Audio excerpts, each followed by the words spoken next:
I don't want to be a grandmother whose grandchildren said, "Why didn't you do something? You had a chance." I don't want to be that kind of grandmother, and I'm sure many other people do not either. So I think that's where we are now, and I think we need to be careful of that, and I think we need to pay attention to ourselves, our beliefs, and live with them and struggle with them. Thank you very much, Lee, and fascinating comments, and all within the exact same 7-minute timeline. So thank you very much. It is, eh? Would any of the other panelists like to make a comment on what Lee has said? I know we have 2 minutes. Does anyone want to express, agree with the statement she made, or pose another question? Or should we move to the next? Right on. Okay, so maybe we'll move to the second panelist, and panelist number 2 is Graham Dodds. So Graham, the question I have for you is, compared to his predecessors, would you consider Donald Trump's use of presidential powers as fostering totalitarianism in the US? How has the use of the president's informal and formal powers informed your position? Okay. Well, let me start by saying thank you, Kyle, to you, but also to Gabriel and to the SCPA for the invitation to be part of this. And if I could follow Lee's example, I want to add to my bio, which is just to say that, I'm a dual citizen, and I teach US politics and do research on them at Concordia. So all to say, I have both a personal and a professional interest in this stuff from time to time. I'm going to keep it pretty professional today, but you can get personal if you want. So I'm going to answer part of the question. Presidential power is a very broad topic. I'm going to focus my remarks on unilateral presidential powers, so a small but important piece of that. And my answer is going to be fairly academic, and for some reason, I was feeling charitable. I'm going to try to be very even-handed, or even give Mr. Trump the benefit of the doubt. So with all those disclaimers aside, let me get to it. I've written down my answer. It's going to take me just about 7 minutes if I go pretty quickly. So without further ado, the punchline is that I find overall Trump was fairly aggressive with unilateral presidential action. Some of his uses were in keeping with previous presidents' practices, but some really did push the limits. Now, by way of adding some meat on the bones of that kind of overview, I'm going to talk about 3 areas, which happen to map onto 3 of my books. And I'm not trying to move product, but if you want to buy it, go right ahead. I've got a book on executive orders, one on the unitary executive, and a brand new one coming out on mass pardons. So executive orders, the unitary executive, and mass pardons. This is what's been on my mind, so forgive me if I fit the question into my own mode. But in terms of executive orders, Trump issued a lot of these early in his presidency. But that's not unusual, especially when his predecessor was from a different party. We're seeing this right now with Joe Biden, who's reversing by executive order many of Trump's executive orders, which reversed Obama's, which reversed Bush's, you get the idea. So the fact that he used a lot of them and did so early is not unusual, but some of them were unusual beyond that generality. The first few were so sloppy and incoherent as to be utterly ineffective. If it were an undergraduate paper, it would have gotten an F. But he and his team finally did figure out how to, play along, and the procedure issues were largely resolved. But even though executive orders are constitutional, they can't do anything. They can't run against other constitutional norms. And at times his did, most infamously, the Muslim travel ban. That was pretty interesting. But procedurally, what was interesting beyond that was, as courts were considering it, he kept changing it. He kept tweaking it. He kept finessing it more quickly than courts could take up the issue, which raises, to my mind, a fascinating question about controlling presidential power. If you keep changing it before the courts can even rule on it, well, man, you can do just about anything, which is rather frightening.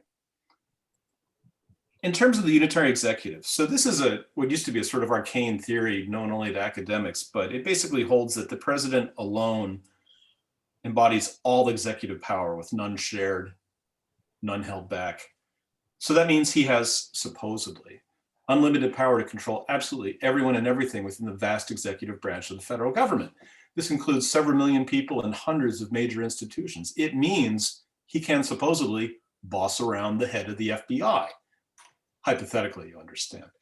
Now, the theory was most prominent under Ronald Reagan and then under George W. Bush, and it's been promoted most heavily by conservative academics, a couple of whom now sit on the Supreme Court. And a lot of what Trump did fits with that. A lot of his rhetoric made it seem as if the entire executive branch, if not the whole world, came down to him alone. He tried very strongly to control the flow of information both within and from the executive branch, and he bullied and fired a lot of officials, all of which is very much in the unitary mode. Even some conservative proponents of the unitary executive theory said that Trump went too far. For example, John Yoo, who worked in the Department of Justice under George W. Bush and authored the infamous torture memo, said that Trump, he said, even I have grave concerns about Mr. Trump's uses of presidential powers. That's a big red light. When someone like that says he's gone too far, you can be damn sure he's gone too far. Try to watch my language, we're being recorded. But other aspects of what Trump did were rather less unitary. For example, he often complained that he did not have complete control over the government, that he couldn't boss around people as much as he would like, couldn't fire everybody he wanted to fire. And at times, his subordinates pushed back and were openly insubordinate to him, which is directly against the theory. For example, White House counsel Don McGahn refused to fire Robert Mueller. Rex Tillerson said the president speaks for himself. And then he later called him, and this is where I really have to watch my language, an effing moron. That goes against the unitary executive theory. When Bob Woodward published his book, Fear, in 2018, he reported that economic advisor Gary Cohn stole a draft of a letter from Trump's desk to prevent Trump from withdrawing from a trade agreement with South Korea. Woodward reported that Secretary Rob Porter reportedly also stole or hid documents from Trump's desk to prevent the president from doing what he wanted to do. That's the exact opposite of what the unitary executive theory would hold. So on balance, kind of unitary, kind of not. The sense I make of it is that the unitary executive theory was a convenient cover. It was a fig leaf, a way to cover Trump's audacious and self-interested actions to lend them some respectability. By many accounts, he was motivated only by his individual desire for gain and power, but the theory provided a convenient cloak for those things. It added a patina of legal and intellectual seriousness and acceptability, covering what would otherwise merely be the pathetic longings of a crass and needy individual.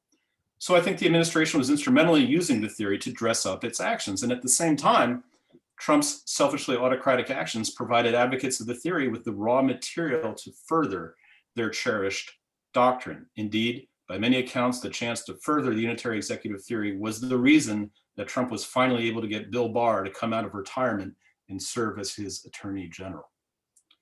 Last category, pardons. The president's power to issue pardons is one of the least limited of all his presidential powers. So it's potentially a rather good way to assess the president's true priorities. Compared with his recent predecessors, Trump issued very few pardons and commutations, far fewer than Obama. Most of Trump's pardons were issued on his last day, and most of them were for people who had used connections or paid people to push their case. Overall, his pardons were for political cronies and allies, for people whom friendly celebrities had lobbied for. And the Department of Justice started in December to investigate an alleged bribery for pardon scheme at the Trump White House. That investigation continues. So I would say his pardon use reflects the broader themes of haphazardness and corruption that characterized much of his 4 years in power. It has to be said, however, that although Trump talked about even more audacious uses of the pardon power, in the last week of his term, he was dissuaded by the Attorney General and the Office of Legal Counsel from issuing proactive preventative pardons for himself and his family. He was also dissuaded at the last minute from pardoning the mob he incited to attack the US Capitol. So on balance, I would say that Trump was fairly aggressive with unilateral presidential powers. Some of those actions fit long-standing precedents and therefore should be not new. That doesn't mean they're not worrisome. Trump's not the first president to push the envelope, but some of his actions really did push the limits. 7 minutes? 7 minutes, exactly. I'm impressed. This is the easiest panel I've ever had to moderate in my life without intervening and telling people it's time. Would any other panelists like to comment on Graham's opening remarks? I don't see any hands going up, so we're going to now move to our third panelist. And our third panelist is Nora Loreto. So the question I have, or not the question the students prepared, not that I didn't write these, but the students did. And the question for you, Nora, is how does labor organizing and community organizing in general work against the rise of Trumpism? So when I started writing my book in 2013 on the labor movement in Canada, I started with a book that was like a handbook that was made for shop stewards at the Canadian Labour Congress. And I didn't study labor theory. I had been an activist within the student movement. And I had also been a member of a union, but I'd also been a member of management. So I didn't know too much about like the theory behind the labor movement. And there's this part in the handbook for stewards that says that unions are the front line against fascism. And I read this and I was like, okay, Canadian Labour Congress, you're the front line against fascism. But I started to think about it and write about it and research, and it's actually quite true. You know, there's a reason why trade unions were under such attack in 1930s Germany, and why the Nazis really started such aggressive attacks against trade unionists. It's because the labor movement provides a location of democracy that can confront the formal democratic structures of our governments. And so, you know, you can think of the power of a minority party in a majority government, and there's not a ton of power that they might have. They might be able to, you know, use committees or ask questions, but the real power to confront a government that has a majority, a democratic majority, really does have to come from other kinds of democracies. And the strongest version of other kinds of democracies should be the labor movement. So when you then think about, okay, what about a government then that isn't democratic, or that isn't respecting democratic tradition, that is, let's say, proto-fascist or moving towards fascism? And you can then start to see that the power that individuals hold through their workplaces becomes really, really important. And that in a lot of cases, for people, that's the only power that they have, because they might be marginalized in some other way within society, whether that marginalization is because of white supremacy, whether that marginalization is because of their identity, or there might be some other economic marginalization that comes with them living in a specific community or region within Canada. And so if our power comes through our jobs, then that means that the workplace becomes a really critical location from which we can struggle against fascism, against a rising right-wing tide. I was at a talk a couple of years ago in St. Louis where I got to hear the president of the Postal Workers Union in the United States and a young activist who had gotten involved with the Fight for 15 and Black Lives Matter movements at the same time. He actually, since then, has been elected and is now a representative for one of the districts in St. Louis for the Democrats. And it was really interesting because the president of the Postal Workers Union was talking about how his family fled Nazi Germany. Many of his family members were murdered in the Holocaust. And he saw that this was an increasingly fascist moment within the United States. This was in 2016 about. And that he thought, you know, for the US Postal Service and their union and other unions within the United States, and remember that the labor movement in the United States is like nothing compared to the level of power and capacity that it has in Quebec, especially, and you know, lesser so, but still the rest of Canada is quite strong. The labor movement in the United States is quite weak, right? It's I think unionization right now is at 8% in the private sector, which is quite low. Actually, it might be 8% overall. It's quite low. But he saw the labor movement as this really important location for struggle to try and resist that fascist tide. And as he was talking, the activist from Black Lives Matter, from the Fight for 15, he was saying, you know, you're talking about all of these ways that we saw fascism rise in Europe, the police brutality, the repression, the targeted murders and all the stuff. And remember, we're talking in St. Louis, and we were talking not far from Ferguson, where many young activists who came out of Black Lives Matter in Ferguson, Missouri, were murdered in very suspicious circumstances. and consistently, I think that it's at least something like 10 have been murdered. And he says, you're talking about a time in Germany, and I can say, I can see it like life in the United States looks like that now for Black people, for brown people. And it was a very interesting kind of clash of how generations understood the way the United States was constructed and the way that freedom is different depending on who you are, and how the struggle from folks within Black Lives Matter was a struggle of civil rights against an increasingly violent system, but that is only increasingly violent in comparison to how violent it had been, right? It has always been violent. And so we have to look at the labor movement as being one of these locations that we do have the ability to resist certain things. And I think that the pandemic is a really good moment for us to take stock of the power that workers do have. I know that there was just a strike vote held with the CSQ, one of the labor unions that represents a lot of public sector workers, notably teachers in the province, that voted 75% in favor of strike. And, you know, this is a moment where we've got a provincial government that's riding high in the polls. It doesn't really have to listen too much of the opposition because they have a majority. And we see a health system that's falling apart, where Quebec represents, like, you know, half of the people that have died in this pandemic from all of Canada. And so in a situation like this, we can see absolutely that the unions organizing within workplaces, organizing democratically among its membership, become a very important and powerful node of action. And not just action in the workplaces, but then to use that action, to use the capital that they might have. They might have social capital, they might have power within the health system or within the education system, for example, and to use that power in solidarity with other movements. And that's really, really critical, because the second the labor movement falls into the logic that says that all they're doing are defending the members' rights based on a very strict understanding of legal workers' rights through collective agreements, through negotiations, that's where you start to see the power that the labor movement slip away, and disenfranchisement starts setting in among membership who understand that labor needs to be out in the communities, working in solidarity with oppressed and marginalized communities, and fighting back against encroachments on civil rights. I'm sorry about the mic. I hear that the mic wasn't very good. I'm gonna try and do something about that.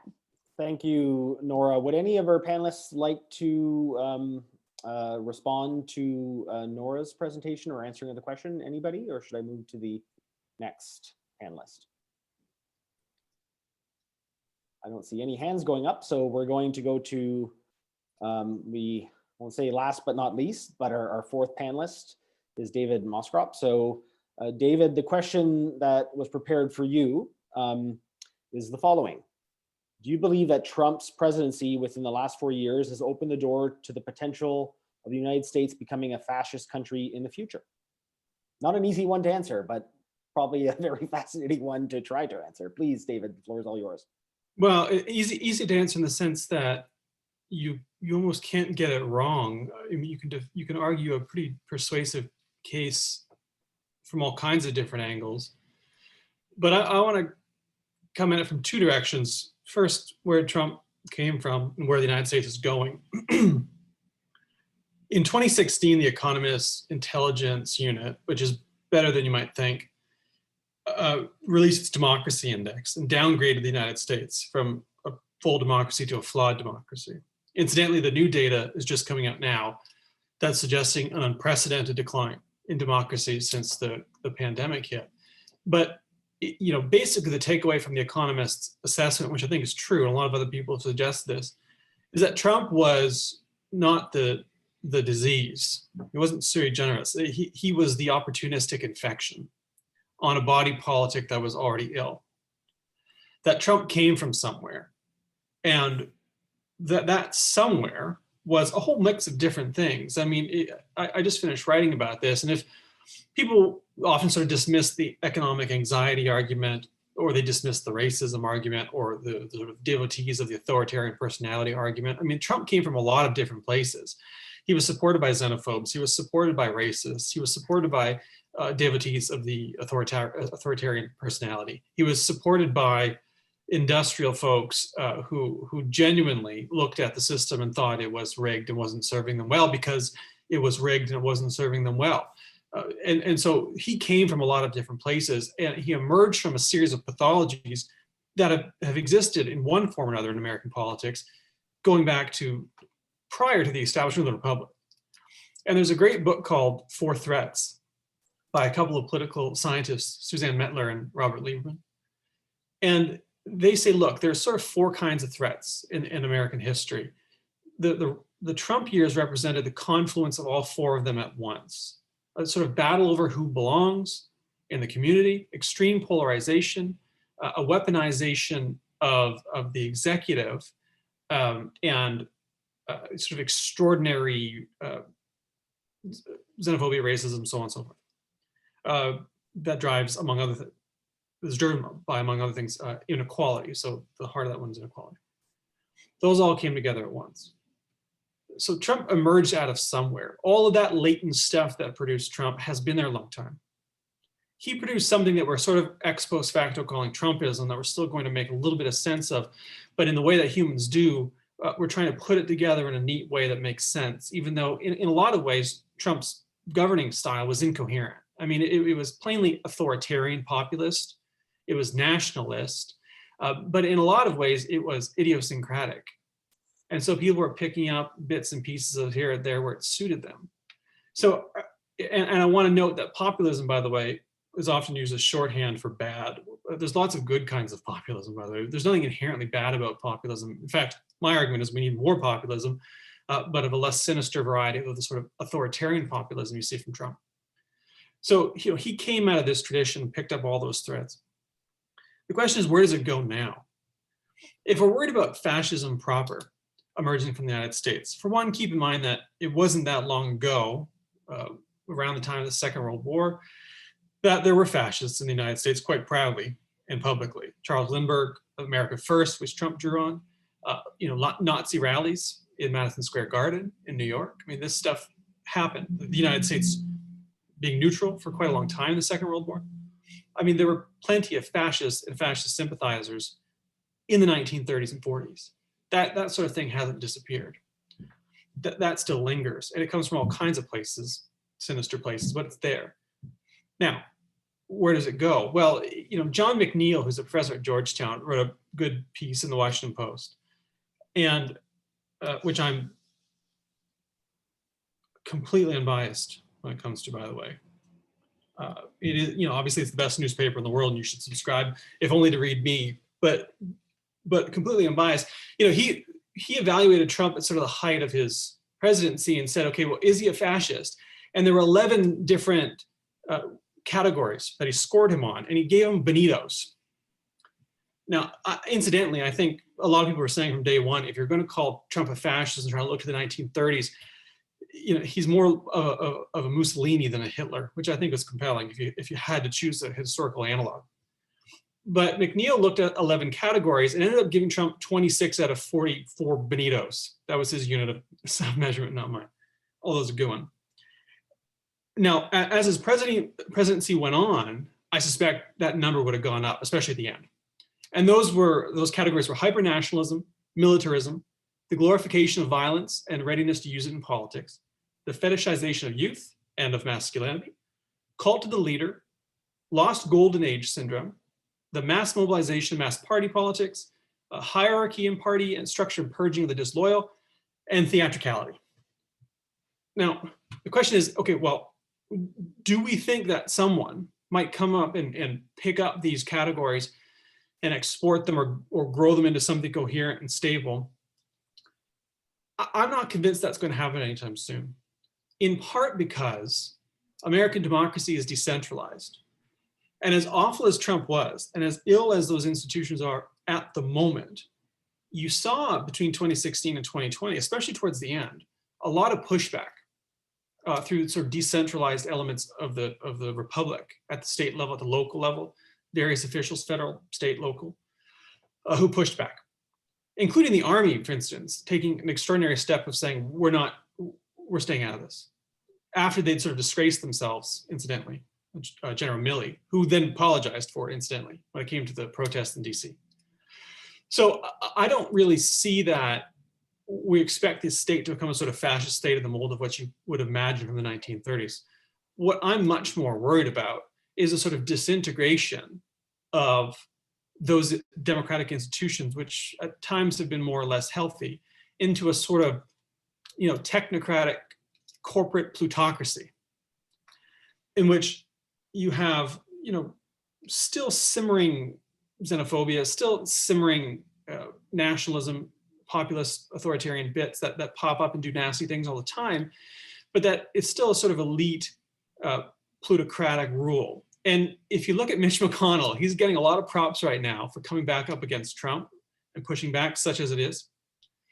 But he just wants to go back to the sort of genteel, less gauche form of corporate plutocratic right-wing governance, right? I mean, it's just sort of like a kindler, gentler Reagan, Bush era style of right government. And I would imagine that while Trumpism will remain and will remain a threat and will continue to do violence throughout the country, that you're going to see a sort of regression to the mean of a lot of what you saw during the sort of Reagan and Bush years, even as Biden is incidentally far more progressive than a lot of people, including myself, thought he might be, especially with an obstructionist Congress. So I would summarize by saying this: I think you'll continue to see a sort of fascist elements, populist authoritarian nationalist elements sort of percolate throughout the country. But I don't think you're going to see the emergence of what you would call a fascist state anytime soon. I'll close on this caveat. When the worst of climate change hits, all bets are off. I don't know what's going to happen. My argument is that we need to enhance our economic and political institutions now. We need better, more populist democracy now, and a more inclusive, democratized economy now, in part because it's just and right for the moment. But when the worst of climate change happens, if we haven't prepared ourselves, we're just going to crumble to dust. And in a sense, the pandemic has been a dress rehearsal for how we respond to crisis. It's not a dress rehearsal that's gone well. And if you weren't depressed on this Tuesday evening, well, then you're welcome. Thank you, David, and for leaving us off about the larger crisis of climate change. I should never go last. I should have told you this. I'm never meant to go last on these things because you really want to sandwich me in the middle. Well, for the next event, we'll figure that out. But thank you very much. Would anybody like to comment on what David said? Do you have anyone would like to add to what he said, or they think there's something he missed? I know we talked about no one mentioned about the attacks against the media and against journalism, which I think is also a fundamental threat that I never thought I'd see in my lifetime coming from the US president. But would anybody else like to say anything, or should we go into the general pre-submitted questions? Kyle, if I could just add one quick thing, I think that's really important. David mentioned like that connection between fascism being quite active within the United States in the 1930s, 40s, and beyond.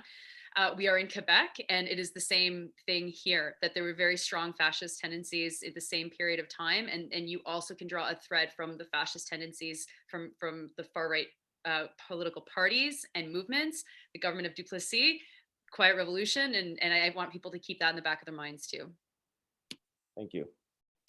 So we've finished this panel a little bit earlier than expected, or sorry, at least this section of it, but that's fine. It'll leave us more time to take questions from the audience. But what I would like to do now is we've actually, the students have put together a series of 3 questions to have a discussion among everyone.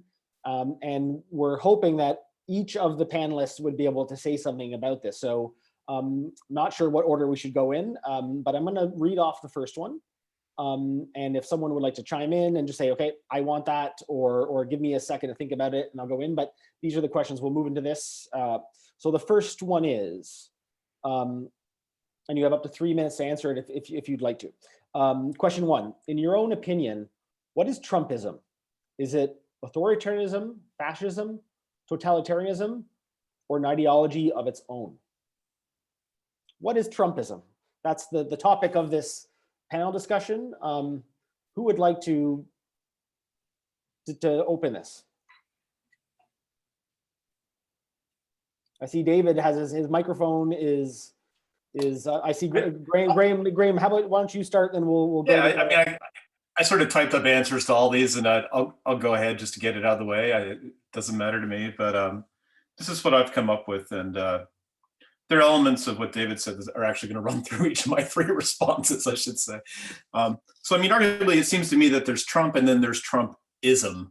So arguably, he's just the sort of worst or most dramatic example of a far broader phenomenon, the disease in the body politic, whatever the metaphor someone else used there. And you can see this arguably from Brexit to Brazil. I mean, I would say, trying to define it further, Trumpism is arguably a type of conservative populism. Populism need not be conservative, as David noted.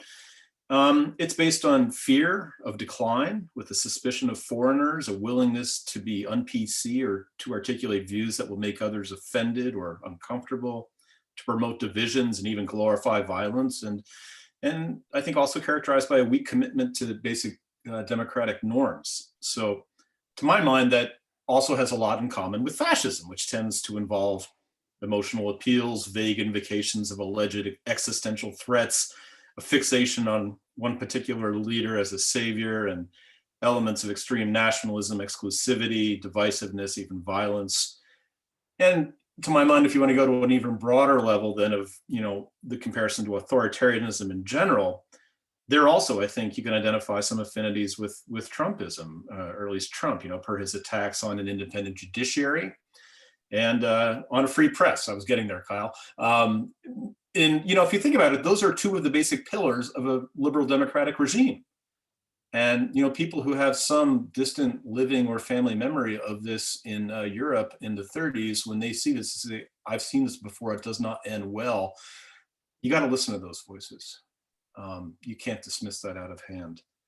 And, you know, beyond that, in terms of other affinities to authoritarianism, obviously this ambivalence or antipathy towards basic democratic norms, and not least of all, encouraging violence. So, yeah, there are a lot of affinities to a lot of bad things, I would say. Thank you, Graham. Who else would like to offer their comments or try to answer what is Trumpism? David, Nora, Lee. Nora, I see you unmuted yourself first. I saw Lee's hand first, so why don't we go that, and we'll go to her first, and then I can. So Lee, if you can unmute yourself, we'll give you the floor. Or can I do that? Oh. I didn't mute myself, but anyway, I'm not sure I belong in this conversation, actually. Nothing's changed for Indigenous people. There is no democracy for us, and that's that. So what Trump is doing, I think, is taking white people and putting them, you know, very obviously in the position that they have been, but and more extreme. The nationalism isn't really nationalism, it's white people, white racism, white nation. It's not about, to me, a conservative nationalism. We have a conservative nationalism. In this conservative nationalism, people of color, and particularly Indigenous people, don't have the same place as everybody else.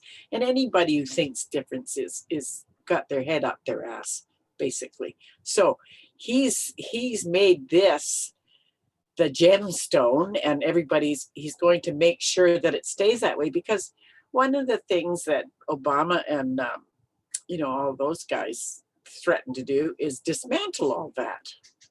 They didn't actually dismantle anything, but they wanted to dismantle that positioning of white people at the top of things. So then he gets in there, we're going to make America great again. He doesn't mean America, he means white people, and particularly white men.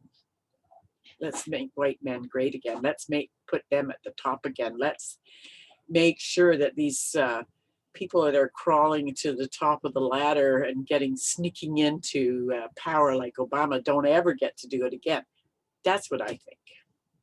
And I don't know where I fit in this conversation. I just don't, because I don't seem to. Thank you, Lee. David, Nora, you the floor is yours. Yeah. I've been like listening to everyone's comments and been thinking, it's one thing to define Trumpism, I think, and I think Graham's definition is quite complete, and I hear what Lee is saying absolutely about the clash of what is democracy in North America, what is democracy within a colonial settler state. And so what I'm saying white democracy. I'm not saying democracy in North America. I'm saying white male democracy. That's what I'm saying. You want to quote me, then cite me. Thanks. So the question that I think should be posed is, what does like Trumpism look like in Canada? Because if Trumpism comes to Canada, it's not going to look like a Donald Trump. That's too bombastic for Canada's soft white supremacy. And we saw that attempt through someone like Maxime Bernier, and it obviously fell apart. It didn't go anywhere. And so, when we're thinking through what does a proto-fascist Canada look like, or what does a Trumpist kind of iteration within Canada, I think it's important for us to look at like the conservative movement in this country and the way that it has kind of split between the red Tory tradition, which is gone, and this new kind of version of conservatism that really does glorify that white Canadian heritage, old stock kind of bullshit that has been softly and then loudly pushed by the Conservative Party. And then rather than responding to that with any kind of anti-racist or anti-oppressive kind of approach, we've got the Liberal Party that actually plays into the same logic. And increased deportations during the last year, during the COVID crisis. And so I think it's very interesting because we can take lessons from the United States, and I think we have to take lessons from the United States, but we also have to situate that into Canada's very particular version of settler colonialism, and how everything in this country, from federalism to the economy to the politics to our media, remains in the service of maintaining white supremacy. Yeah. And if we don't understand these structures as being in the service of white supremacy, then we don't really understand what happens when Canada continues to diversify, when people have more access to their rights, when access to the rights continue to pass through really effective tactics like blockades or like digging up a road outside of 1492 Landback Lane.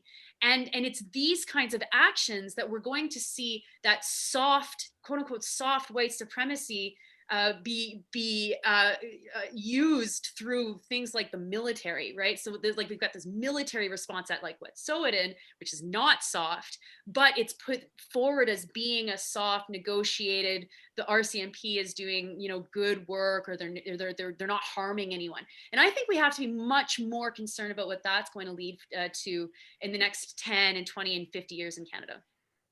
Yeah, thank you. David. Can I say something again? Yes, please. The RCMP were formed to contain Indigenous people. That's the foundation of Canada. You don't have that in the United States. Canadian Indigenous people die in greater numbers than they do in the United States. We have smaller land masses. We're poorer. We're worse off than in the United States. So if we're going to compare ourselves to the United States, then America is what Trump was doing, was trying to turn America into what Canada has. Okay, thank you. David, would you like to answer the first question? Because I talked about Trumpism in my initial answer, I'll add this. The question is, what might be the vehicle for that sort of white nationalism, populist authoritarianism, xenophobia, et cetera, if it's going to continue? Is it going to be a third party, for instance? I'll say this, Trump added something like 10 million votes between 2016 and 2020. More people voted for him, raw numbers, in 2020 than they did in 2016. He lost the popular vote both times. He lost the election one of those two times, but he added like 10 million votes.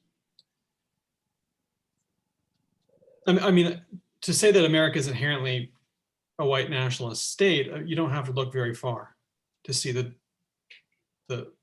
that borne out in a lot of the politics. But conditioning a lot of the way that gets mobilized is partisan identity. That you can define a political ideology through a party and bring along those folks with you. And Trump seized the Republican Party. They had more affinities than perhaps the Republicans would want to admit. Trump was a little more gauche than Republicans who had been operating previous. But if you look back to the Bush Jr. years, the expansion of the national security state, racist immigration policy, the sort of germ of what would become Trumpism was there. It might have looked more respectable, quote unquote, but it was there. And if you look at the percentage of Republicans who voted Republican in 2016 and 2020, it was something like 94%, give or take. And then that number was roughly the same for Democrats. So you still have fundamental cores of Republicans and Democrats who are going to back their team, not because of the politics necessarily, but because of the partisan identity that serves as a lens through which they see the world. So one of the big threats of Trumpism, whatever it might be, because it's sort of malleable, it's like tofu, it's going to take on the flavor whatever you cook it beside. One of the dangers of that is that if you can seize a party, you're probably going to take all those voters with you because of the degree to which Americans are and by the way, Canadians too, but it's not quite as pronounced, are polarized along partisan identitarian lines.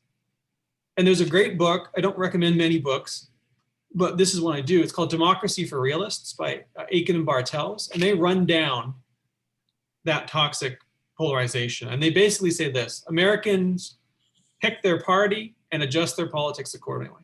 This happens in other countries too, but they're studying the US. And so therefore the lens through which we view our politics ought to be groups and partisan identity. And one of the real threats is that whatever that sort of Trumpism is, it's going to be manifest through the Republican Party because he was the head of the Republican Party. The question is, and I'll close on this, is someone else going to come along and try to go back to the old ways, or are they going to follow the Trump model? And I think that's an open question still. Thank you, David. I thought it was fascinating to talk about this partisan ideology and the polarization. Right, and before we go to the next question, right before the election, there was a Pew poll that showed both Democrats and Republicans, the percentage who agreed in violence if it furthered their political objectives was something at 49-42, which was deeply shocking and shows that the US is highly polarized at this moment. So I'm going to move to question 2. We'll follow the same format. Whoever would like to speak first, you can unmute your microphone or just start speaking, and we'll take it like that. But the second question is this: what were the major causes that allowed Trumpism to form and take control of the American presidency? Was it certain individuals, groups, belief systems, or perhaps a combination of these that led to the Trumpian nightmare? So once again, what were the major causes that allowed Trumpism to form and take control of the American presidency? Was it certain individuals, groups, belief systems, or perhaps a combination of these that led to the Trumpian nightmare? I see. I think, Graham, you're raising your hand, so I'm happy to let you go first. I went last time. The next one I'm going last. All right. So, but actually, I'm going to touch on something David said, and also something I just picked up on in the chat. So I'm going to try to tie into a number of things here. So, who or what is responsible for the last 4 years? If I can construe the question that broadly, and I think a lot of people bear responsibility. I mean, you don't have to accept Hillary Clinton's comment that Trump supporters are a basket full of deplorables, but feel free. I mean, basically, I think the modern Republican Party has become a real piece of work.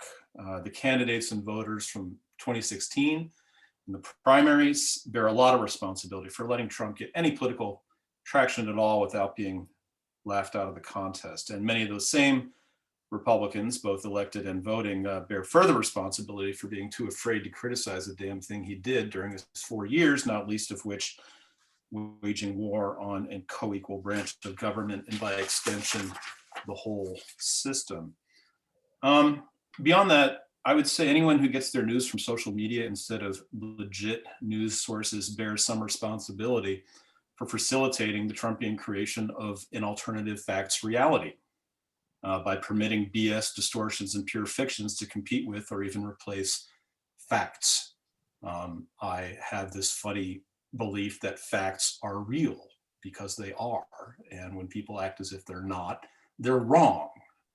So frankly, I would also say, and this is not a popular view, that academic fans of post-structuralism bear some responsibility for laying the intellectual foundations that called into question facts, reality, and reason as if they're all just human constructs that don't exist or don't matter, as if all claims are equally valid.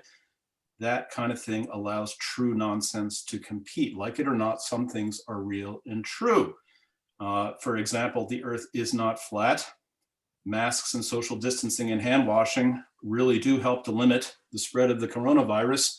And Democrats are not part of a secret global cabal engaged in satanic pedophiles. I could go on and on. It would be laughable were it not real. So much blame to go around. Thank you. Oh, actually, no, here's where I get to the so I got more on this if I may. So, I mean, David's, she asked about this in the chat. Is the left unfair to Trump supporters? And, arguably some of my comments fit into that. So if you wanted to be charitable, I think you can distinguish four groups of people who supported Trump. They're principled conservatives who knew how bad he was, but held their nose, knowing he was gauche, I guess, in David's terms, just to get more of what they wanted. Poorly educated white folks, generally in the Rust Belt, who felt that their economic position was declining. Perhaps they felt left behind by the uptick after 2008. Arguably, these are the same people who, some of them went for Bernie. But they also believed that Trump cared and that he would do something about it. And then third, they're racists, either conscious or not, who felt their privileged white position eroding in an increasingly diverse America. And then last but not least, and I think this is probably the most charitable one, people who cynically saw Trump as a bull in a china shop, people who hated the status quo. They didn't know what he would replace it with, but they knew he would break it down, and whatever took its place almost had to be preferable. So a deeply cynical group. So what do we got? We got conservatives, poorly educated people, racists, and cynics. And that's the charitable view, right? Thank you, Graham. David, Nora, Lee, would anyone like to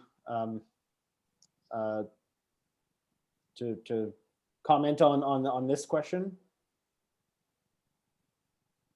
I think the only thing I would add, because I think that that's a good rundown, but I also think that we should see Trump as being the natural result of the direction of liberal democracy. When you start to erode what liberal democracy is supposed to give to people, that welfare state, those social services.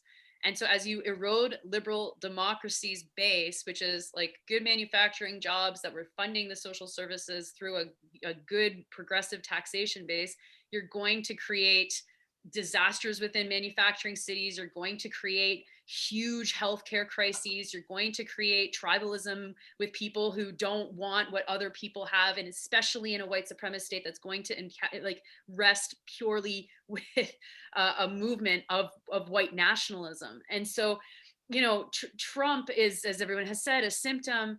And so what's much more interesting, I think, is to look at what are the conditions that are leading to that. In the post-war compromise, we humanity, I'm not old enough, none of us probably we're old enough for the World War experience, but the post-war compromise was that, we'll come to the center. We'll have this political arrangement where there's a left and there's a right, but the center is where we can come together and we can negotiate and we can come up with policies that help everybody. And the ravages of the extremes that we just saw plunge Europe into 5 decades of chaos. And I say this as a socialist, right?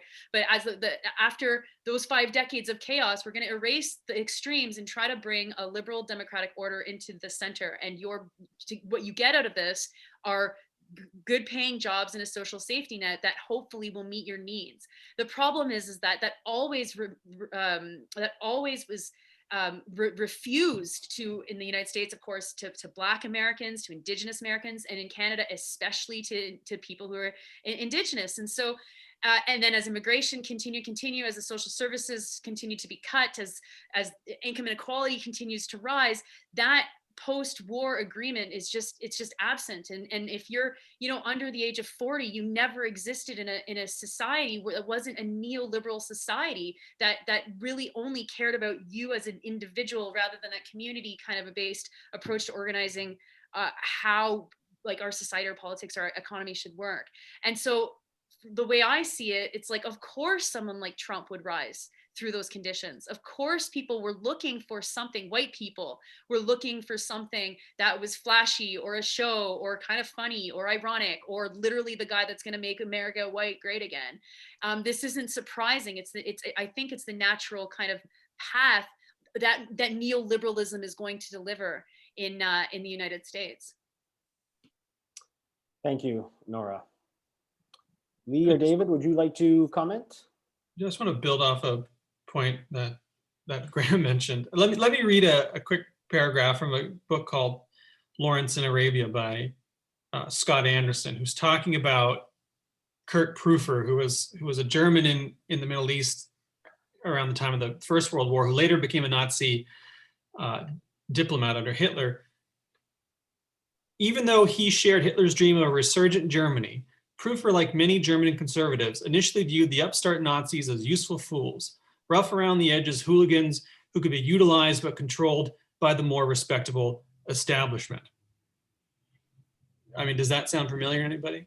I mean, there was, when Trump was on the rise, no joke, there was a real sense from a lot of conservatives that, okay, yeah, he's a buffoon, but we can control him and we can use him.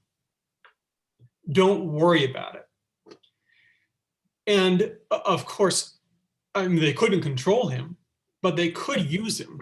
And one of the stats that shows you that a lot of mainstream Republicans were perfectly fine with Trump, their behavior showed that for years, now that they're distancing themselves from it notwithstanding. Trump appointed 25% of the federal judicial bench, currently sitting judges, in 4 years. Obama appointed 38%. The conservatives in the US, especially Republicans, are very good at playing the long game. Democrats aren't really good at anything. And they know a huge part of the ball game is the judiciary. I mean, look at Mitch McConnell and the games he played around Obama and Merrick Garland, later the appointment of Supreme Court judges under Trump. They're in part responsible for Trump because they saw him as a vehicle to do, among other things, seize the judiciary. Because if to whatever extent the initial theory of American democracy was you had different branches of government that would check themselves as branches, to a large extent, those have become extensions of party. And so you get less branch by branch checking and more sort of partisan greasing of the wheels between them. And one of those elements is the courts. And again, 25%. And if Trump had stayed around another 4 years, and if you look at the data, by the way, from the election, if he had swung a couple of votes in the right place, Trump would be the president again. It was a lot closer than people think, despite the math ultimately. Then he would have probably ended up with 60%, maybe even 75 or 80% of the judiciary. So whatever comes of Trumpism is in part the responsibility of establishment conservatives, Republicans, who were playing a really dangerous game because they wanted their people in positions of power. Thank you, David. Lee, would you like to comment or? No, I'm good. Okay, thank you.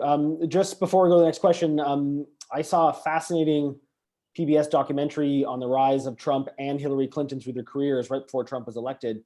And what shocked me was that Trump's engagement in film, on TV, as a celebrity, really kind of, it seems like it was planned that he wanted to use his celebrity status to be known to the average American and to gain their trust, and they saw him as somewhat as an entertainer.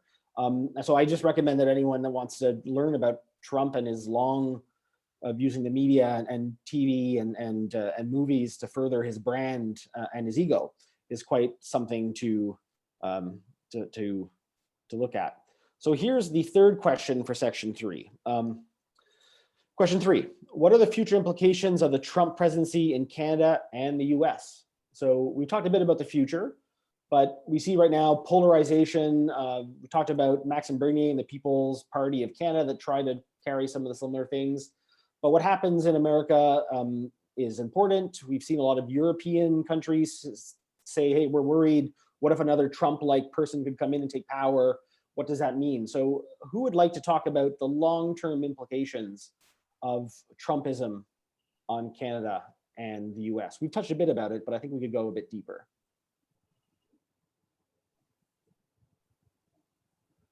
Graham, David, Nora.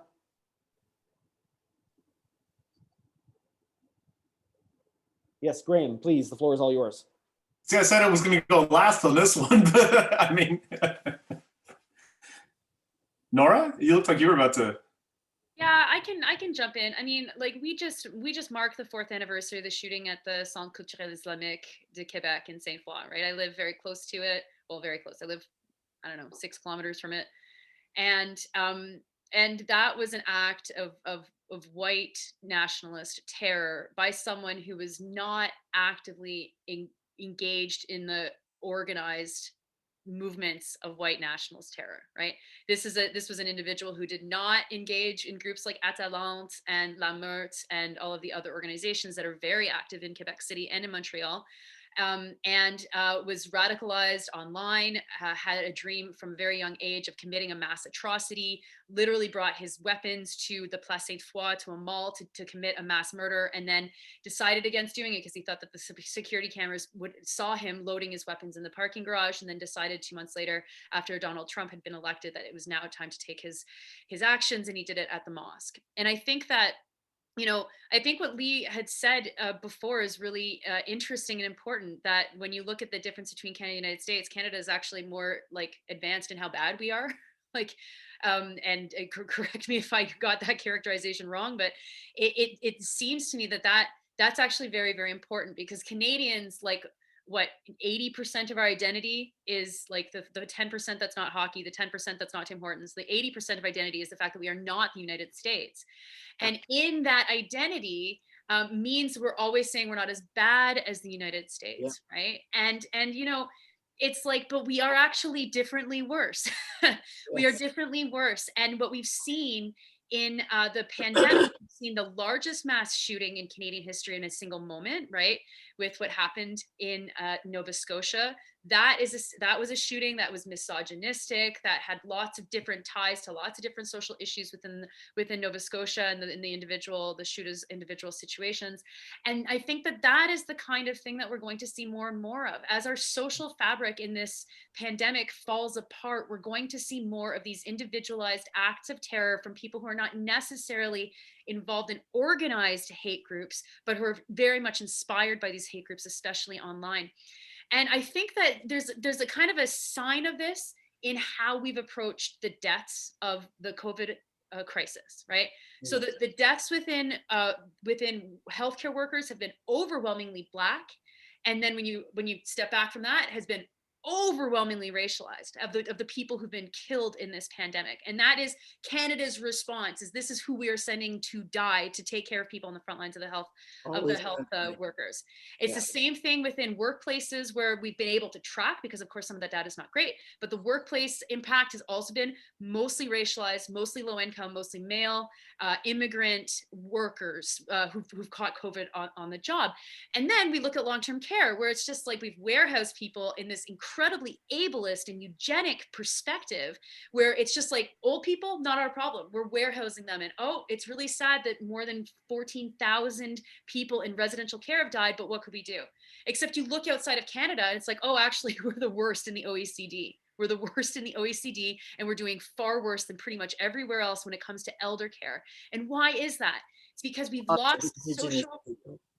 Pardon? Lots of Indigenous people in that elder care.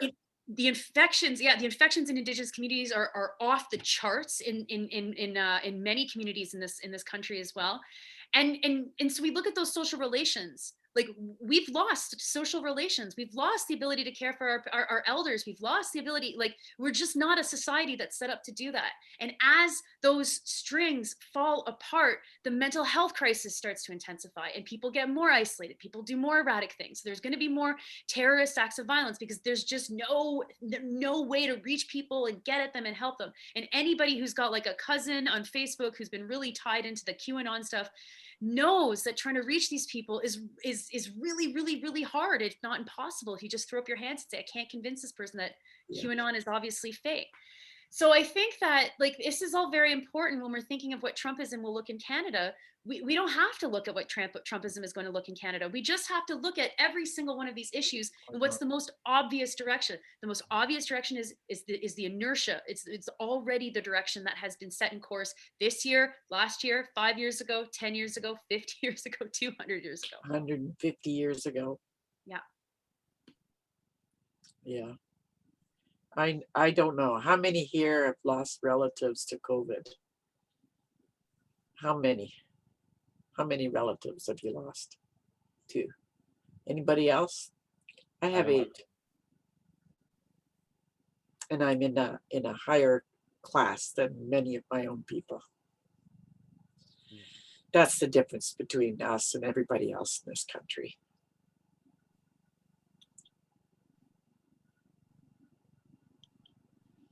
So Graham or David, would you like to comment on what this means for the future of Canada and the US, Trumpism?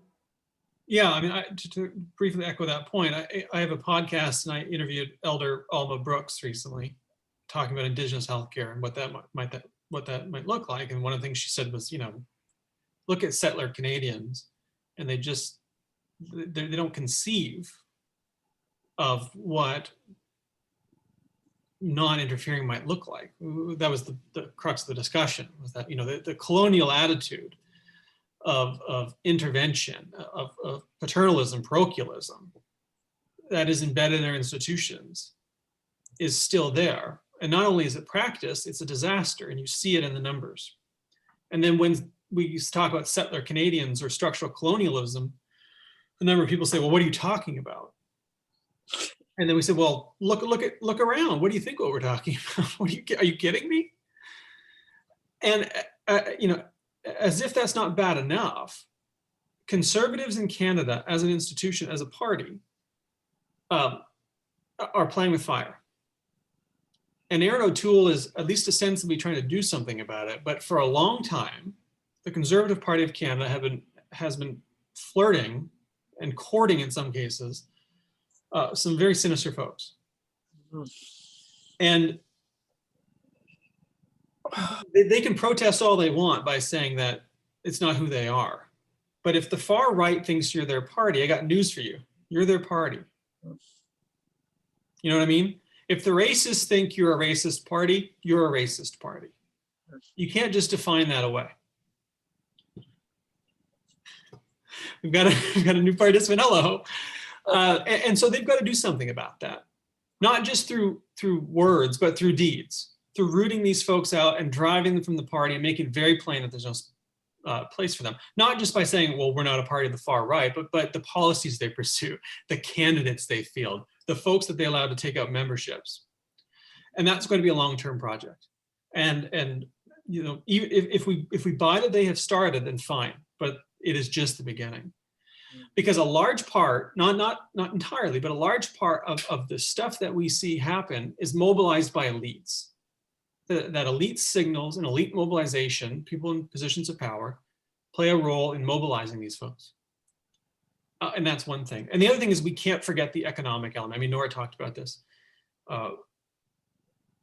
We talk about democracy, we never talk about economic democracy in this country. Canadians do not talk about political economy. It just eludes us for some reason. Yeah. Leo Panich seemed to be the last person in this country that was talking about, bless his heart, his recently departed heart. And we just don't talk about it. And we talk about rights, and then we don't empower people to practice those rights. And it's a huge failing in this country. And that ties back to the sorts of sinister stuff that creeps up. And we've got to do something about that. And I'm seeing very little indication of that. Instead, we're sort of futzing about her at the margins. And so, you know, a lot of days it makes it tough work to sort of look at the policy landscape and say, well, what do you expect is going to happen when you have a functional plutocracy? The Onion, I've studied democracy for a long time. Formally studied democracy for, I don't know, undergrad, MA, PhD, wrote a book about it. Been reading about democracy for 22 years. The best definition I've ever seen of democracy was from The Onion. And The Onion said that democracy is a moderately representative plutocracy.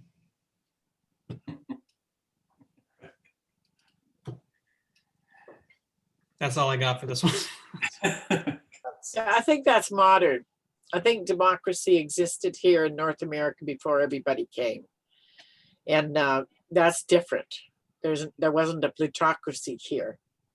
And the goal of life wasn't to accumulate wealth, but to share it and to be careful with how much you extract, because the earth is a person and you just can't go pilfering and plunging yourself and pillaging and, you know, all this sort of stuff that's going on now. The notion that we have the absolute right to accumulate wealth and then share it, whether we or not share it, whether we like it or not, is something that exists in this kind of democracy. So that's the plutocracy that you're talking about, is that always dominates people's thinking.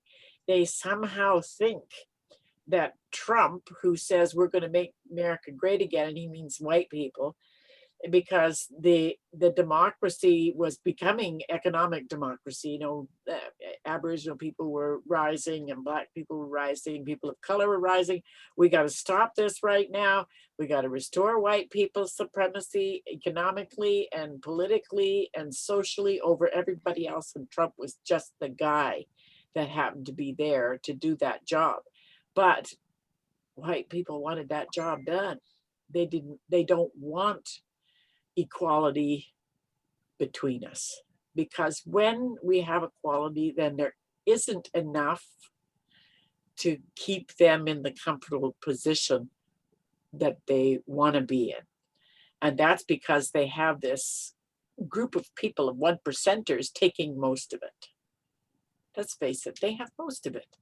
And if they didn't, then we could have a democracy. We could have economic equality without it hurting anyone, but they're not going to get rid of that 1%.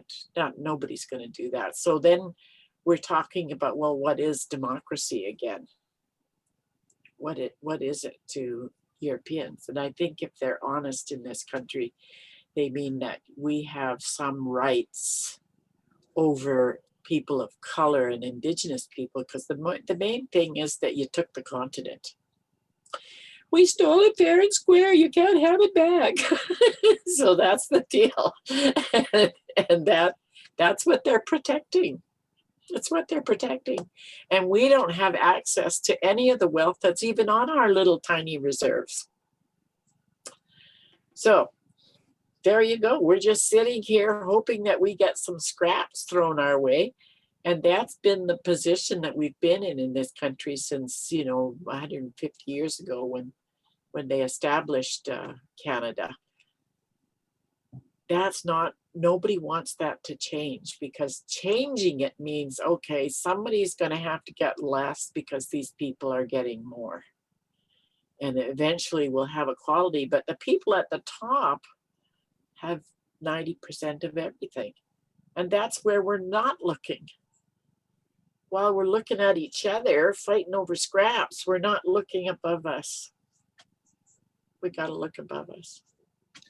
And if I could turn, Lee, I think the pandemic and that so many people lost their livelihoods in all parts of the country, different religious ethnic groups. I think there's going to be some kind of opening for people, because there's going to have to be something, because a lot of people just lost everything. And I think it's affected so many people that there's going to be pressure on the government and others to kind of be a little more progressive on tax policy and sharing. Graham, I know you were supposed to go first, but then it got past Nora. Do you have anything to comment? I'll just run through a few quick things, and I think we can open this up. I mean, in terms of implications of Trump for the US and Canada, I mean, obviously, in terms of US domestic stuff, he flouted a lot of not just conventional wisdom about how people understand it, but norms about how American democracy, politics, governance is supposed to work. And it's going to take Joe Biden and others a lot of hard work and luck to try to get back to the status quo of 4 years ago. In terms of US society, I mean, Trump arguably made it kind of publicly acceptable again to be overtly sexist, racist, willfully ignorant, crass, crude, undignified, uncivil, severely unpleasant. And, you know, none of those things are good, and arguably each should be called out and shamed or dealt with in some fashion. In terms of time and civilization, I mean, Trump provided some important but scary object lessons. He demonstrated that societal progress is not linear or inevitable, but it can go in reverse, and that democracy and maybe even civilization can be fragile and could be lost. Things could get a lot worse. In terms of Canada, obviously he showed that the US cannot be counted on to be a good partner. He showed that Canada would do well to be more independent and to seek friends elsewhere. And I see Trudeau's announcement today about manufacturing vaccine in Montreal being of a piece with that. I mean, in terms of, you know, could it happen here? I think Canada is less fertile ground for this than the US, but I think it would be foolish, arrogant for Canadians to assume it couldn't happen here. So how do you avoid it? I mean, easier said than done. I don't know. I don't have a vaccine for Trumpism. But that's it. Thank you, Graham. I say that, you know, we have to be careful whatever ideologies, political movements emerge. We see them spread to many countries. And this populism, the right-wing populism we've seen it in Hungary, we've seen it a bit in the UK, we've seen a rise in India of a more nationalistic populism. And we also have left-wing populism, which does seem to grow right now, except in Venezuela. But we have seen this, and it's definitely a global phenomenon that we have to keep an eye on. So we now have about 32 minutes left. And so we had another question to ask, but I think it's better if we go to Q&A, because there's a lot of people following this, Concordia students, some people from the general public, probably a few people from outside of Canada. So if that's okay, I'm gonna just open up the Q&A chat bar. Some of you might be able to answer these, some of you might not feel appropriate. So I'll just say them, and if you wanna lift your hand and we'll take it that way. So first question is from Aaron. He says, what is your definition of democracy? What does it mean that a democracy is failing? We talked a bit about democracy, but what do we mean when democracy is failing? What does that mean? I mean, today we saw in Myanmar, or yesterday there was a military coup arresting all the political leaders, thrown in jail. It's going to be an authoritarian military junta. But what do we mean when democracy is failing? Who would like to give a kick of the can?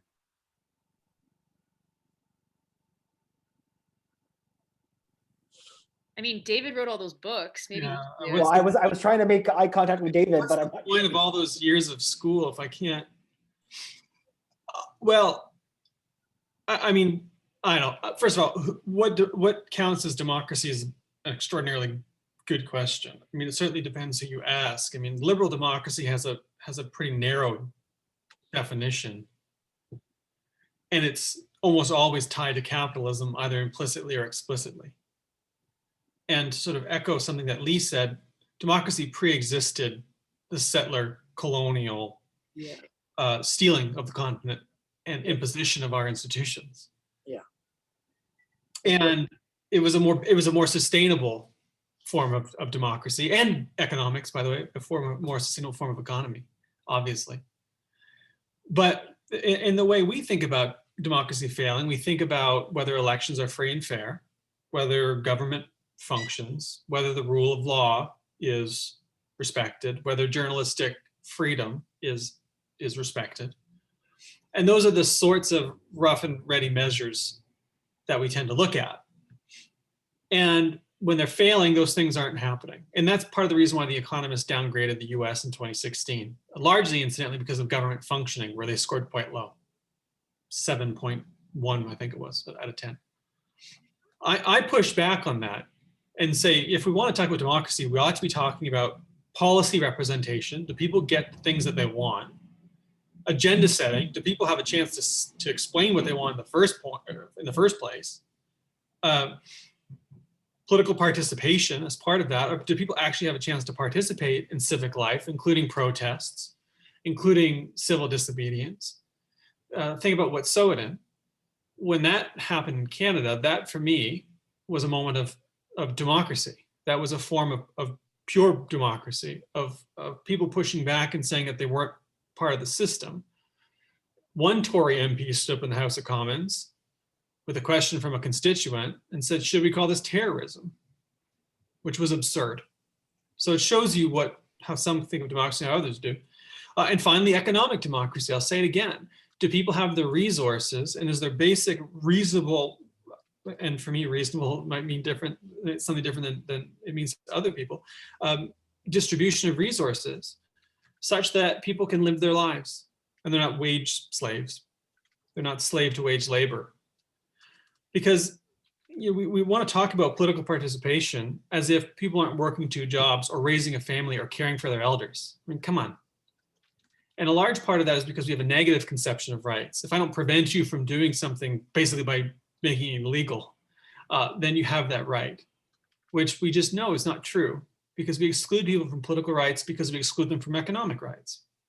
And on those measures, I'd say our democracy is extraordinarily unhealthy and getting less and less healthy every day, even if on a lot of the traditional liberal measures, we sort of do okay. Thank you, David. Anybody else like to comment, or should I go to the next question? Don't see anyone. Okay, so I'm going to, this might be one designed for Graham. I'm not too sure here, but I think so. There's a question from Jamie. Jamie asked, what does Biden need to do to set America back on a healthy democratic course? If you were to advise, any of you were to advise Biden how to move forward to get back to a healthy democracy, what would he need to do? What would be one of the first things you'd recommend? I saw that question and I was thinking about it, thinking I need some time to think about it before I can answer it, but I'll see what I can do. So thanks, Kyle. Yeah, I mean, I've got no sort of magic silver bullet. I mean, I guess the things that you hear talked about among journalists now, I mean, he needs to sort of lower the temperature, less divisive rhetoric, and he's been doing that. I mean, the guy can't speak a sentence without the word unity coming out of his mouth. So he's talking the talk. I will say some progressives are concerned about that. They say, hey, our side finally won. Let's do it, goddammit, and quit. Well, ... So I had a conversation the other day with some Concordia students and former Vermont governor, head of the DNC, and one-time presidential candidate Howard Dean. And he didn't say this was off the record, so I think I can repeat it. He said all that talk of unity is just for public consumption, and that Biden learned well the lesson under the Obama administration that the other guys will not play nice, so don't even try. That's one person's view, although I think an informed view. So that's to say, if a healthy democratic course means a healthy Democratic Party getting its priorities done, there's some reason for optimism. I mean, more broadly, I think you have to sort of reestablish a lot of the norms that Trump flouted, and that's hard to do.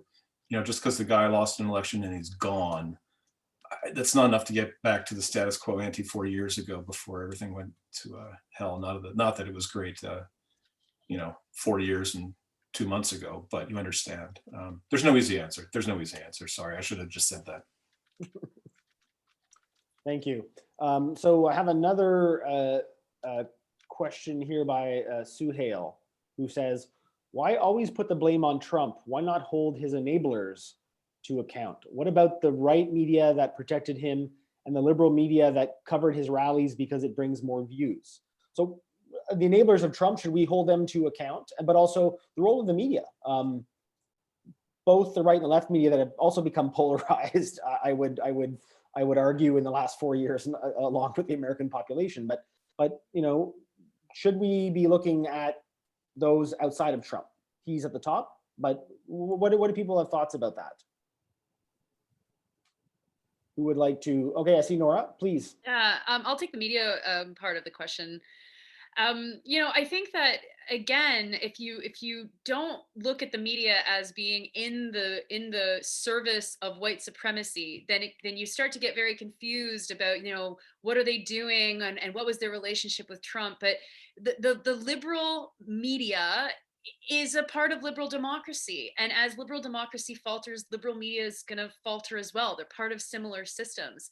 Because liberal media, I mean, it's kind of like left-wing media, but like, I mean, CNN is not left-wing, like, my God, right? MSNBC is not left-wing. They're centrist, they're center-right, centrist, but trying to come up with that kind of compromise of liberal democracy and express it through a news view or some sort of infotainment kind of channel. And so when it comes to like liberal media, they needed Trump. They needed Trump for clicks. They needed Trump to give them stuff to write about. The comedy that came out of the last 4 years has been like atrociously not funny and all about Trump, right? Like there's a whole ecosystem that really needed the spectacle of Trump. And what I think that like liberal media couldn't understand was that this was all for show, that this was all intended to have the exact reaction that it had, right? Every gaffe, I mean, right down to like playing Hallelujah by Leonard Cohen, like those guys knew that at the end of the Republican National Convention, people's brains would melt when Hallelujah was put forward as a religious song, right? Like it was completely nuts, right? And it happened, right? And people were like, this cretin doesn't even know that Cohen's talking about getting a blowjob, like, you know, not God. He's on his knees for different reasons. Like, obviously, it was all constructed for that. So the other side of it, though, is the right-wing media, which is very interesting. And I don't know much about the United States, but one of my closest friends here, I mean, I've met more Americans in my life moving to Quebec City than I ever knew in my life, which is a very interesting thing about the Anglo sphere in Quebec City. But my closest friend here is from Alabama, and she was saying that all the folks that she knows that she grew up with, that her family was around in Alabama, these people went from like not consuming media to consuming 24-hour Fox News. Right. And so like my conception of 24-hour news is, of course, you know, people would read newspapers. You might read something like Le Journal Québec. You might read something like La Presse. You might read something like Le Devoir, but you are still consuming news, regardless of like where you are kind of on the economic spectrum. But she was saying that these folks went from nothing to full on entertainment news in a couple of years. And it was a real shock to how people engaged with democracy. And so the Fox Newses, and then of course the whole ecosystem of the far right, really was able to capitalize on people's brains. And I think of a friend of mine who's a truck driver and who, you know, 7 years ago talked about Breitbart and InfoWars and all stuff as a joke, and now is a complete believer of QAnon. And watching that transformation was wild. You know, what, like, truck driving is one of the most popular employers in a lot of the Republican states across the United States. And so there is also, of course, a ton of blame to be placed on the right-wing media because they were in the service of getting their person in there. But both the left and the right, again, are in the business of maintaining white supremacy. And they're either in the business of retaining it in the way that Trump looked at it, or in entrenching the status quo, which is the actual job of the left-wing media, was to have this aggressive reinforcement and reentrenchment of what has been the American status quo for so long. Anybody else like to comment on the media, or should I go to another question? Oh, yes, Graham, please. I'll just throw in one comment, not so much on media, but more broadly, if the question is holding Trump's enablers accountable, which is how I understood it. There is one point of view which I'll articulate without necessarily endorsing, which is, you know, some say anyone in power who supported him or failed to criticize him should be forever regarded as persona non grata, forever barred from future public life. Their privileges in public office have been used up. Representative Alexandra Ocasio-Cortez has said, I have a list and I'm keeping that list. And when anyone on that list goes for public office, they're going to hear about it. Now, that strikes some people as a bit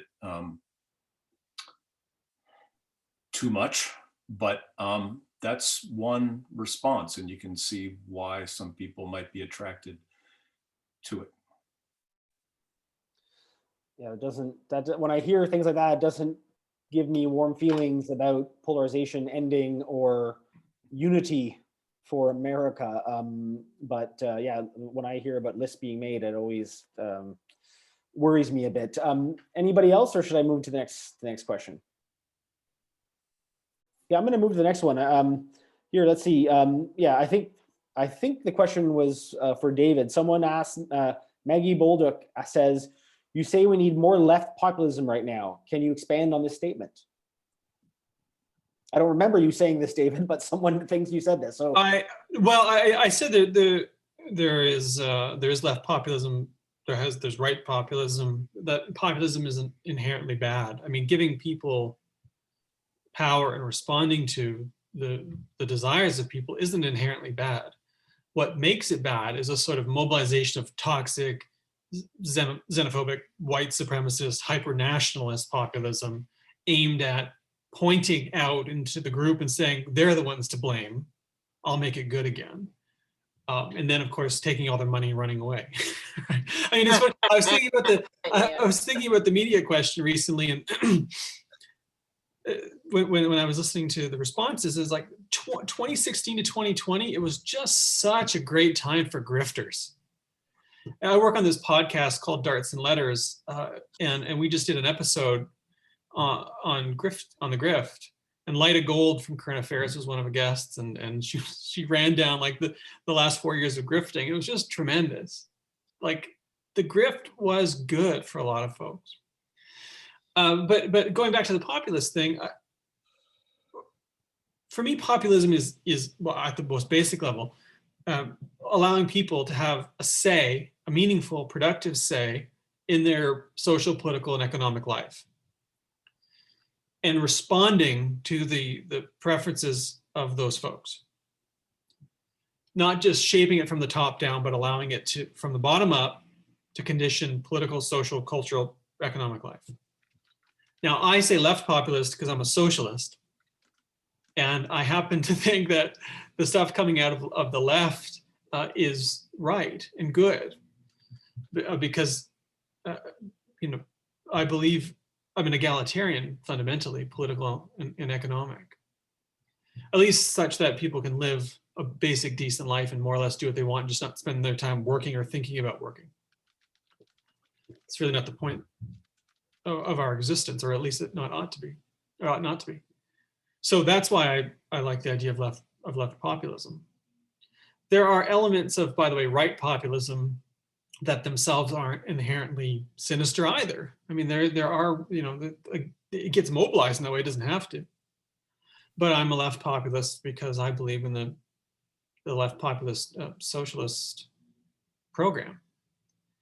And so that's why we need more of it. But I'll just sort of I'll end on this point, thinking about what Nora just said. I mean, we throw the word left around in this country as if left is liberal, small l, or big L, and that, you know, CNN is left, and MSNBC is left, and CBC is left, and the Globe is Mail is left. Every time I see that, I'm like, wow, we really got to find a way to move the scale, or we've got to move the yardsticks a little bit, because that stuff's not left. And part of the reason I want to see more left populism is so that we can reset the agenda, because the stuff we mistake for left is centrist most of the time. And if we think of that as left, then when the left comes along, we're like, oh my, I don't even know where that is. It's so far gone. You know, just a bunch of Leninists and Stalinists, people who are like, maybe we shouldn't pay people so little that they can't afford to care for their elders or their kids or have to work 3 jobs. And that becomes extremist because we think the left is liberals. We need to recalibrate that. And I believe that some of those discussions about what is left is happening within the US Democratic Party right now. There seems to be a splintering of the centrist and the more progressive left wing. So we have a question here. It's more international, but I think it's really worth asking this or seeing if any of the panelists would like to comment. Brandon Grimaldi asked, what are your thoughts on authoritarianism as a rising tide within global politics, as seen in countries like Hungary and Italy? And the reason I think this is important, because we've seen Trump during his presidency really kind of in the field of international affairs and diplomacy, kind of cozy up to authoritarian rulers, be it the leader of North Korea, be it Putin. You know, so I'm wondering, what do you think about this authoritarianism in global politics? Is it something that's going to fall after Trump, or is it something bigger than Trump and that we really have to keep an eye on? Who's viewing this and would like to comment? I know it's a bit different than the original discussion, but I think it's an interesting question nonetheless. Graham, Nora, David, Lee, anyone? I mean, it's a tough one, honestly. I mean, I tried to indicate in response to some question or the other that, yeah, you can see Trump as a particularly prominent exemplar of a broader trend. And I think the examples I pointed out were Brexit and contemporary Brazil, but this questioner brings up a couple other examples, and there are more. So, I mean, are they all of a piece? I mean, there are some similarities, it's true, but I mean, you know, to an extent, each case is sui generis, and you can't really generalize that broadly. I confess I'm just not up enough on the micropolitics of Hungary to say whether it is of a piece with Trump and Trumpism or a one-off, but I think it is fair to say more broadly, without pointing to any one example, that there are a number of Trump-esque leaders and movements throughout the West, right? And we can argue about which country gets in there and which is excluded and why. And, you know, is this a function of the current moment? I don't know. I mean, I would have thought the causes were pretty sui generis to the US, which is one reason I'm a little bit more sanguine about Quebec and Canada, but there is obviously something bigger going on.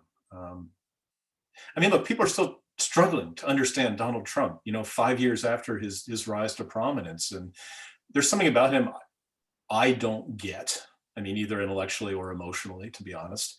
And I think I'm not alone, but one promising tack on that argument is to say he is of a piece with this broader phenomenon that is infecting certain parts of the globe. Graham, it's funny, I don't have it in front of me and I'd love to share it on the screen, but a few years ago, there was a political cartoon.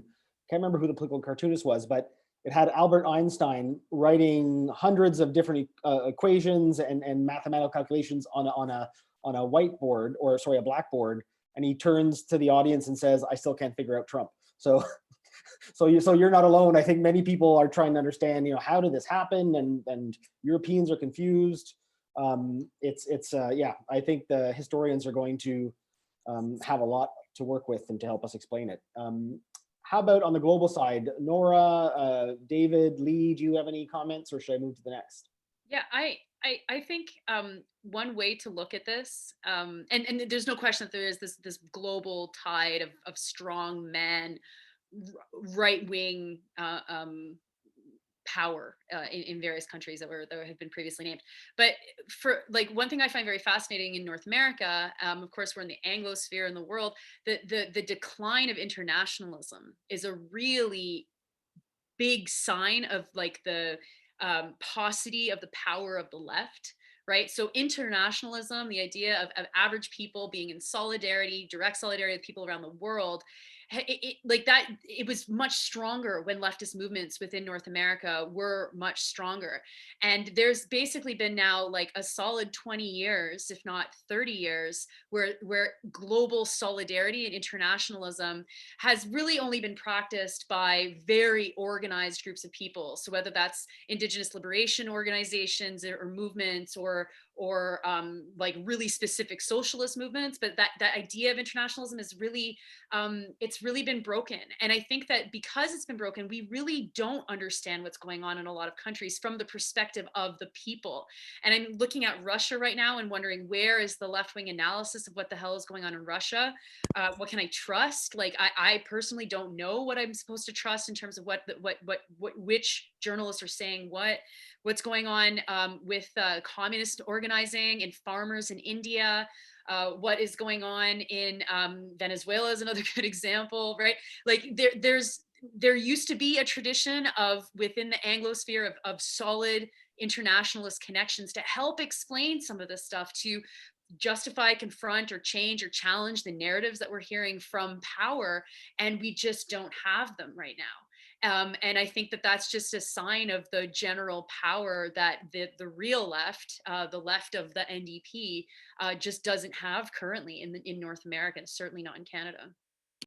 Interesting. David, I see you've unmuted yourself. Yeah, it's also worth noting that we often sort of start from the position of, well, why is democracy declining and authoritarianism rising, as if we think the default is democracy. It's not. It never has been globally. The state system, as it evolved, was not democratic. It was colonial, it was imperial. It wasn't, you know, democracy typically takes a very long time to develop, but not so long to collapse. And it's sort of an historical aberration on balance. And you often see states try to push back and preserve the status quo. I mean, you know, the origin of the world's first welfare state was Otto von Bismarck in Imperial Prussia. Its point was to more or less, among other things, prop up the Imperial Prussian state. So when authoritarianism rises, and it is rising at the moment, there's a global democratic recession and a sort of rise of authoritarianism around the world. My response is more to like, okay, well, that's a regression to the mean. The question is, okay, well, how did we then support democracy? And the answer is not obvious to me, because I don't think that's the natural state that emerges once we've created the state system and the international system that we have, especially under capitalism. I just don't expect that that's going to happen. So I think the long-term trend will be the erosion and decline of democracy globally. The smart money is not chasing democracy right now. And once the worst of climate change hits, you know, you're like the guy that's selling GameStop tomorrow morning. You're gonna take a bath, because our institutions, economic, political, cultural, I don't think are robust enough to stand up to the challenges of climate change right now. We're not moving fast enough. We're not taking it seriously enough. We're not listening to those who've been warning us a long time. And I just don't think democracies are going to be able to withstand what's coming unless something significant changes, but I'm not seeing any of that. You know, put it this way, let's go back to March 2020. That was sort of like the best it was going to be for the foreseeable future, was sort of like winter of last year. How unbelievably sad is that, right? Because now we've got the pandemic, but later, when this is done, we got to go back and say, oh, right, climate change. We've forgotten about that for the last year because we've been in pandemic mode. Climate change is still a thing. Oh, by the way, it's worse. Every year is now the hottest year on record, or pretty close. Oh, the North melting, worse than you thought. How are we going to respond to that? I've seen no indications that we're prepared to respond to that properly. Thanks, David. Well, we see democracies being slow to respond to technical innovation, social media, disinformation campaigns, the rise of tech companies. So climate change is definitely going to be the challenge of a lifetime. So we've got about 6-7 minutes left. If anyone is watching and you have a question, please send it in. I have one other question here. So we are going to finish at 8. That's what I was told was the deadline, or the time we're spot. But there's a question here for Graham from Maggie Bolduc. She's asked, you mentioned the removal of documents from the president's desk is as an example of pushback on executive authority. VP Pence finally approved the National Guard to intervene during the Congress insurrection against Trump's will. Can you comment on this? What is the significance of that? Sure, I'll give a quick answer. I think it's an interesting observation. I mean, you know, if I can be allowed to editorialize a little bit, when Mike Pence becomes the vessel of democracy and reason, things are dark indeed. But yes, his actions in January, by which I mean both refusing Trump's desire to cancel the election results and then calling in help, those things do rather call into question at an empirical level the unitary executive ideal of the president imposing his will on everyone and everything else in the executive branch. I mean, if proponents of that theory think he's going to be able to control millions of people and hundreds of institutions, and he can't control his handpicked number 2, that suggests that whatever its normative attractions might be, that empirically it just ain't happening. And it's the case that, I mean, vice presidents do push back. We'll see about Kamala Harris and Joe Biden, but I mean, think back to Joe Biden when he was number 2, coming out in favor of same-sex marriage before Obama, and he caught a lot of flack for that. So it does happen from time to time. With Mr. Pence, it just took until the 11th hour. Thank you. Well, I don't see any other comments. So we've got 5 minutes left, but we can end early, a few minutes early. That won't, I know a lot of people's brains are probably in overdrive. But maybe I'll offer everyone the chance. Is there any last closing comment you would like to make? No, we're fine? I think everyone's fine. Don't think anyone, I don't know if anyone from the students want to come on and close, but if that's the case, I'm going to take the moment to thank all four of our distinguished panelists. You brought a lot of knowledge, expertise, different analysis, different lived experience. I want to thank you, Graham, Nora, Lee, and David for taking time out of your busy schedule to join this panel put on by Concordia students and to talk about a very important topic. Thank you very much. Okay, just one last thing before everybody goes. Thank you again so much. Thank you, Nora. Thank you, David. Thank you, Lee. Thank you, Graham. And thank you, Kyle, for moderating everything. It's been so great to have you all here, and we really appreciate just having the opportunity to contribute to this very important conversation. And again, I'd just like to give a small shout out to my co-organizers, Gabriella, Oliver, Fatima, Santina, Malika, and our teacher, Jason. You can never forget Catherine, his TA. So thank you so much, everyone. And we just hope you have a great night. Take care. Stay safe. All the best. Bye-bye.